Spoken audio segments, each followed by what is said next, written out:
சிறுத்தை சிவா இயக்கத்தில் சூர்யா நடித்த கங்குவா திரைப்படம் அண்மையில் திரையரங்குகளில் வெளியானது.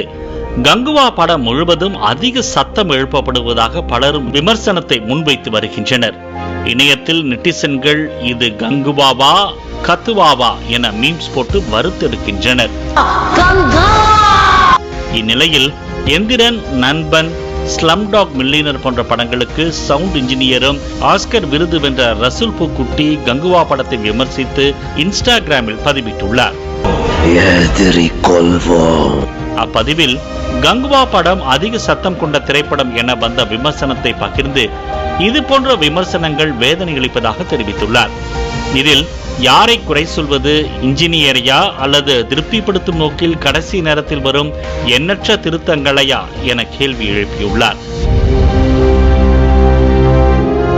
மேலும் ஆடியன்ஸ் தலைவலியுடன் வெளியேறினால் எந்த படத்துக்கும் ரிப்பீட் வேல்யூ இருக்காது என்று குறிப்பிட்டுள்ளார். ரசூல் பூக்குட்டியின் இந்த பதிவு தற்போது சமூக வலைதளங்களில் வைரலாக பரவி வரும் நிலையில் படத்தில் 2 பாயிண்ட் சவுண்டை குறைக்க திரையரங்கு உரிமையாளர்களிடம் கேட்டுக் கொண்டுள்ளதாக தயாரிப்பாளர் ஞானவேல் ராஜா தெரிவித்துள்ளார்.